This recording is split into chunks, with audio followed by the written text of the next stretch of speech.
Hey y'all, welcome back. This is part 4 of my DIY Caribbean Carnival costume series, and this is the part I know y'all have been waiting for.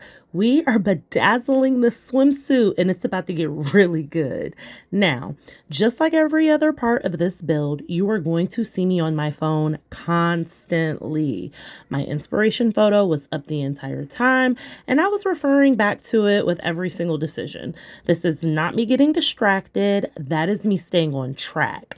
Keep your inspiration close always. So, before I glued anything down, I started laying out the gems and playing around with different designs, different color orders, and I will be honest with you, I started feeling a little overwhelmed. I had all these assorted colors and all these possibilities, and the more I played around with the different arrangements, the further I felt from actually starting. So, you know what I did? I said yellow and I started gluing. Sometimes you just have to commit and go for it. The longer you sit there rearranging, second guessing yourself, the more time you waste. Trust your eye, pick a direction, and start. That is exactly what I did. So I'm using E6000 for this part. And if you've been following along this series, you already know E6000 is the move when you need a strong permanent bond. These gems are going on a swimsuit that I'm going to be wearing and moving around in all night. They need to stay. So E6000 it is. Now, one thing I was really intentional about as I was gluing was making sure the swimsuit stayed flat and it was pulled taut the whole time. This is really important. If the fabric is bunched or loose underneath the gems, when the glue dries, you're going to end up with weird puckering, bubbling in between them once you put it on. Keep it flat, keep it taut, and glue it down exactly how you want it to look when you're wearing it. I also took my time with the glue application. E6000 is not something you want to rush because if you get it in an area where it's not supposed to be, it's going to show. So I was precise with every single gem. Make sure the glue is exactly where it needs to be and nowhere else.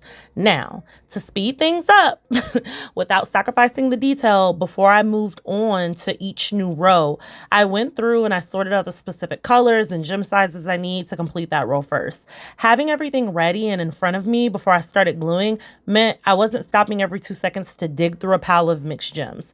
It kept the momentum going and it kept the pattern consistent. Sort first, then glue. It makes the whole process so much smoother.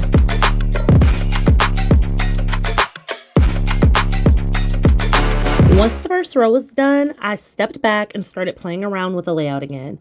And I decided I wanted to add a vertical row of gems running down the center of the swimsuit bikini area or bottom area for some extra detail. So I started laying them out to see how it would look, and I loved it. But here's something really important I want you to think about before you start gluing anything in this area. Do not gem all the way down. I stopped well above the most sensitive area, and there is a practical reason for that. You are going to be wearing this. You're going to be moving, dancing, having the time of your life, and gems in certain places are going to be uncomfortable. And honestly, they're probably going to fall off from the friction anyway. So save yourself the trouble and stop before you get there.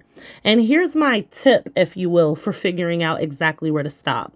Before you glue anything down, put the swimsuit on and mark the spot where you want to stop laying the gems or gluing the gems using chalk or a small piece of tape. That way you have a clear line to work with or to work to, and you're not guessing while you're gluing. It takes 2 extra minutes and it will save you from a very uncomfortable night. Trust me on this one. Bedazzled is the goal. Uncomfortable is not.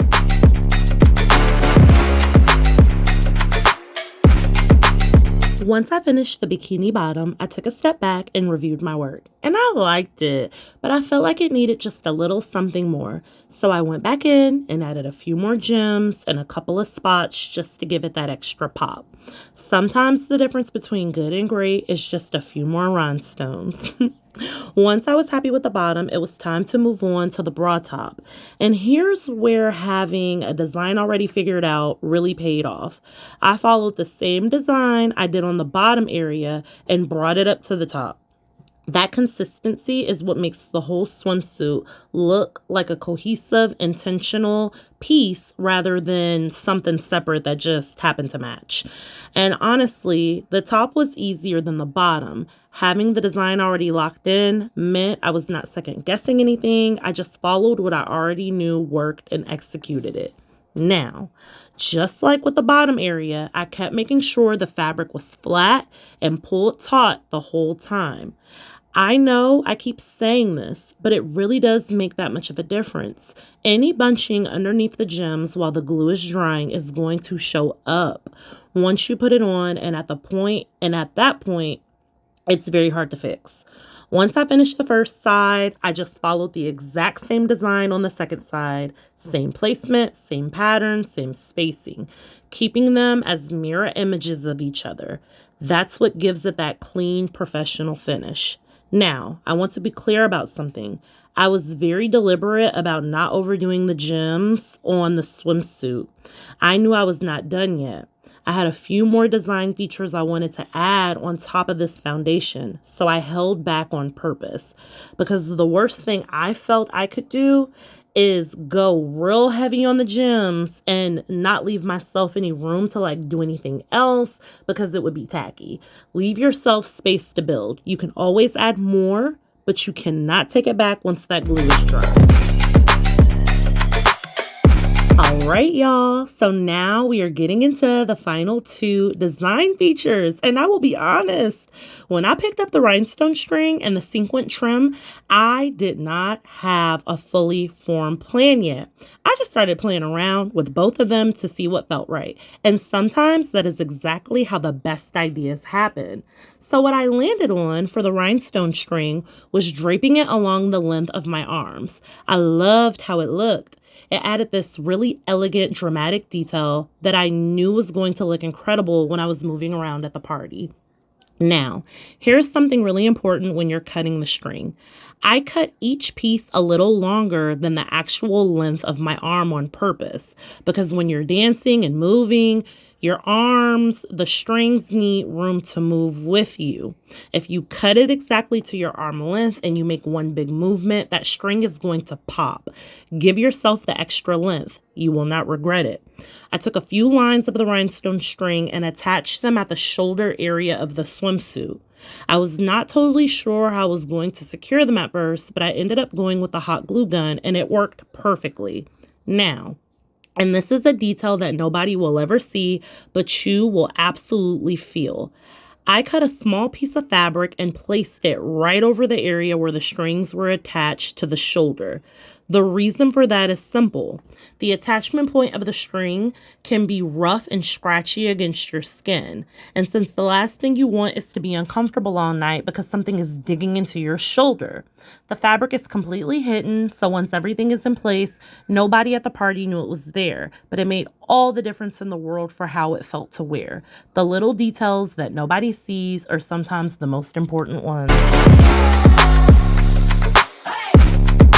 Once the rhinestone string was attached, I knew exactly what I wanted to do with the sequin trim. It came to me immediately. I was going to use it to create wrist cuffs.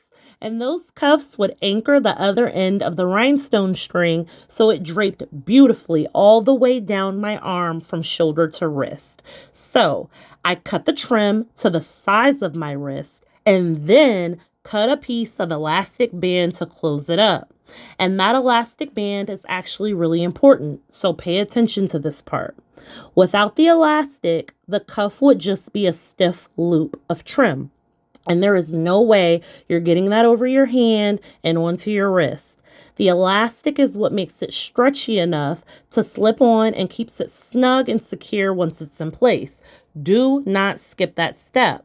Now, at some point during this part, my camera stopped recording. I know, again, this camera, and I have been through it during this build, but here are pictures of the finished look, and I just want to take a moment because when I saw everything together for the first time, I could not believe I made this myself. So tell me, how did I do? Drop it in the comments. I want to know what you think. And if this series helped you make your own costume, I really want to see it. Tag me so I can see your finished look.